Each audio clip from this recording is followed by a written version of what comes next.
10th standard மேக்ஸில் 2வது பாடம் எண்களும் தொடர் வரிசைகளும். எடுத்துக்காட்டு 2.8 பார்க்க போகிறோம்ப்பா. இந்த சேனலை சப்ஸ்கிரைப் பண்ணாத ஸ்டூடெண்ட்ஸ் சப்ஸ்கிரைப் பண்ணி சப்போர்ட் பண்ணுங்கப்பா. வாங்க கணக்குள்ளே போகலாம். 6 பவர் n ஆனது n ஓர் இயல் எண் என்ற வடிவில் அமையும் எண்கள் 5 என்ற இலக்கத்தை கொண்டு முடியுமா? உனது விடைக்கான காரணத்தை கூறு. அதாவது 6 பவர் n அப்படின்னு இருக்கிறதுல எண்ணுங்கிறது ஒரு இயல் எண். அந்த எண்கள் 5ன்ற இலக்கத்தில் முடியுமா அப்படின்னு கேட்டிருக்காங்க. சரியாப்பா? இயல் எண்கள்னால் என்னப்பா? 1 2 3ன்னு அப்படியே வரிசையாக போயிட்டே இருக்கும். சரியா?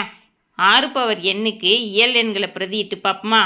6 பவர் 1 = 6, 6 பவர் 2 = 6 × 6 36, 6 பவர் 3 = 6 × 6 × 6 6 36, 36 216. இப்போ பாருங்கள், கடைசி இலக்கம்லாம் 6னே முடியுது. சரியா? அப்படின்னா இவங்க 5ன்னு முடியுமான்னு கேட்டிருக்காங்க. முடியாது. சரியாப்பா? இது இன்னொரு டைப்லையும் எழுதலாம். சரியாப்பா? தீர்வு 6 காரணிப்படுத்தினீங்கன்னா 2ஆல் 2 6, அடுத்து 3ஆல் 1 3 3. சரியா? 6 காரணிப்படுத்தினீங்கன்னா 2 × 3. இப்போ 6 power n = 2 × 3 the whole power n. சரியாப்பா? இதை பிரித்து எழுதுங்க. 2 பவர் n × 3 பவர் n.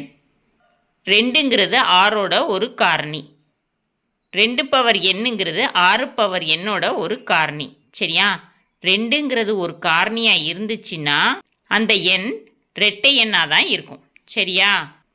அதனால் அந்த எண் 5ன்னு முடிகிற எண்ணாக இருக்கிறதுக்கு வாய்ப்பில்லை. ஓகேவாப்பா?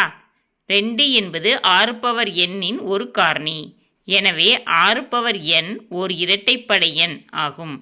therefore 6 பவர் n-இன் கடைசி இலக்கம் 5 என முடிய வாய்ப்பில்லை.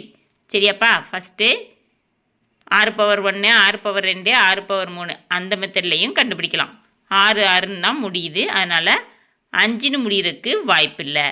அதே இது காரணிப்படுத்தி 6 காரணிப்படுத்தி 2 × 3ன்னு காரணிப்படுத்தி 6 பவர் n 2 × 3 பவர் nன்னு போட்டு 2 பவர் n 3 பவர் nன்னு பிரிக்கலாம்.